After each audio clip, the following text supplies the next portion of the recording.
ابھی یہ کوارنٹائن کے دن تھے, میری اہلیہ نے بچوں کی ٹیچر کو بلایا, اوپر اسٹور سے اپنی سلائی مشین نکلائی. ہمارے گھر میں ظاہر عام طور پہ وہ نہیں چلتی, تو اب اس کے لیے ہمیں وہ اس کا تیل نہیں مل رہا تھا. ظاہر وہ چھوٹی سی کپی ہوتی ہے لمبی سی چونچ والی, تو اپنی بیجی کے پاس تو ہم دیکھتے تھے, پھر اس کو چلایا, رواں کیا. تو اب اس نے بچیوں کو باقاعدہ پہلے اخبار پہ, پھر ان کپڑوں پہ, اب وہ اس نے کہا اپنے کپڑے لاؤ جن کو تم تھوڑا چاہتے ہو کہ وہ اسمارٹ ہو جائیں, تو خود اس پہ سلائی پھیرو. آپ سوچئے کہ کیا کمال چیز ہے, بالکل چھوٹی سی چیز ہے. یعنی بہت ساری بچیوں کو تو اگر یہاں سے بٹن لگانا پڑے تو وہ بٹن نہیں لگا سکتی, ٹانکا نہیں لگا سکتی. سم ٹائم آپ کا پاجامہ شلوار پھٹ جاتی ہے, تو اتنی سینس تو ہو کہ فٹافٹ سوئی میں دھاگا ڈالیں اور جا کے اس کو کر لیں. کھانا پکانا اگر آپ کو نہیں آتا, روٹی پکانی آپ کو نہیں آتی. ابھی سحری میں اب جو میری بیٹی ہے وہ اس کو پیڑے بناتی ہے, ماں اس کی آرام سے بناتی ہے. ہمارے گھر میں چونکہ پراٹھے اور وہ زیادہ صبح دیسی گھی ہم خود بناتے ہیں, اور اس میں تھوڑا میں ان کو ہیلپ آؤٹ کرتا ہوں ملائی سے مکھن بنانے, اور اس کے بعد وہ. اچھا, یہ ساری چیزیں بچے دیکھتے ہیں. جب اپنے گھر میں جائیں گے تو بچیاں کیوں نہیں وہ سیکھیں گی, وہی ایگزیکیوٹ کریں گی جو انہوں نے اپنی ماں کو کرتے دیکھا ہوگا. اگر ماں صرف لڑتی ہے, اپنے میاں سے گلے کرتی ہے, بیٹوں پہ شاؤٹ کرتی ہے, گھر میں ہر لمحے ایک بے برکتی رہتی ہے, اس گھر میں برکت کہاں سے آئے گی, رحمت کہاں سے آئے گی, اور اس گھر کی بیٹی اگلے گھر میں جا کے خوشی کا باعث کیسے بنے گی. آپ سوچئے, میں نے زندگی میں اپنے باپ سے سیکھا, اللہ ان کو غری کے رحمت کرے. صبح اٹھتے تھے تو السلام علیکم کے ساتھ صبح بخیر کہتے تھے. میں اپنے بچوں سے کہتا ہوں صبح بخیر, شام کو ہم شب بخیر کہتے ہیں. میں نے اپنے سسر سے سیکھا, وہ چونکہ سعودی عرب بہت سارے سال رہے تو صبح نور صبح فل کہتے تھے. ابھی میں کبھی کبھی اپنے دوستوں کو جب کہتا ہوں تو وہ ایک دفعہ تو بالکل اچنبھے میں پڑ جاتے ہیں کہ یہ کیا ہوا.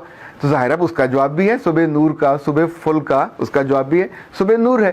تو ہر کلچر کی جو اچھی خوبصورت چیزیں ہیں, خوبصورتیاں ہیں, ہمیں اپنی بیٹیوں کو دینی ہے, سکھانی ہے, تاکہ وہ خوبصورت بنے. پھر آپ جاتے ہو اس کو دعا دو کہ جاؤ تیرے رستے آسان ہو, یا آسمان تجھ پہ مہربان رہے, تیرا میاں تجھ پہ مہربان رہے, تیرے بچے تیری خدمت گار ہوں, تجھ سے محبت کریں, تیرا سسرال تیرے آگے بچ بچ کے جائے.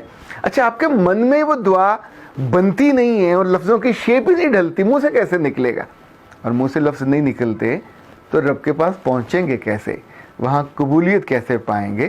اور قبولیت نہیں ہوگی تو پھر ظاہر ہے بچیوں کی زندگی میں خیر نہیں آتی, بچیوں کی زندگی میں خوشی بھی نہیں آتی. اچھا جی, اب ہم اس کو کنکلوڈ کر رہے ہیں. کچھ پوائنٹس آپ کو چاہیے ہوتے ہیں نا, وہ یاد رکھیے گا. اپنی بیٹیوں کو محبت سے کرنا سکھائیے.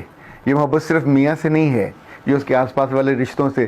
اچھا یاد رکھیے, محبت مشروط نہیں ہوتی کہ وہ محبت کریں گے, وہ عزت کریں گے تو کریں گے.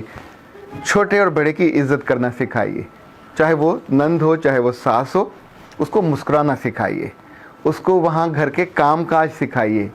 مائی نہیں بن کے جا رہی پر گھر والی بن کے جا رہی ہے, گھرداری اس کو آنا چاہیے. گھرداری نہیں آئے گی تو جو پھر وہ گیپ ہوگا کوئی اور آ کے فل کرے گا, پھر آپ روتے رہ جاتے. اسی طور پہ اپنی بیٹی کو اس کا دل بڑا کرنا سکھائیے. مانگنے والی عادت نہ ہو, بخل تو بالکل نہ ہو.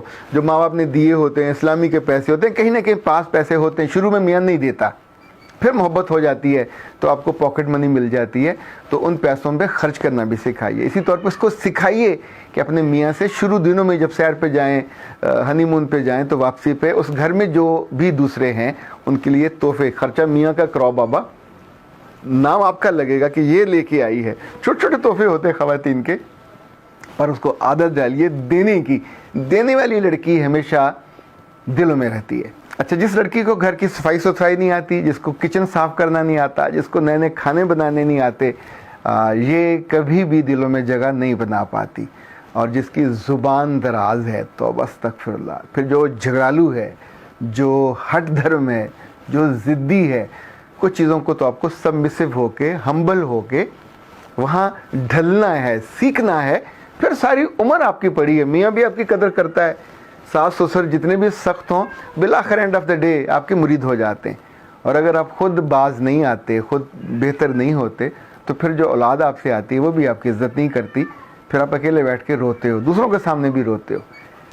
کبھی آپ کو رونا نہ پڑے, کبھی آپ کو اپنی اولاد سے دکھ نہ ہو, کبھی آپ کو ساس سسر کی جھڑکیاں نہ سہنی پڑیں, اور کبھی آپ کی بچیوں کو اپنے شوہر کے غضب کا نشانہ نہ بننا پڑے. اچھا دیکھیں, یہ لفظ میں نے کوئی رٹے ہوئے نہیں ہیں, پانی کی طرح, بارش کی طرح جب آپ سوچتے ہیں تو اپنے اندر سے وہ دعا بن کے نکلنے لگتے ہیں. تو اپنی بیٹیوں کو صبح شام جب جب من ہو پاس بیٹھا کریں, انہیں سینے سے لگایا کریں اور دعاؤں کے پھولوں سے ان کو خوشبودار بنایا کریں. اختر عباس کو اجازت دیجیے. السلام علیکم.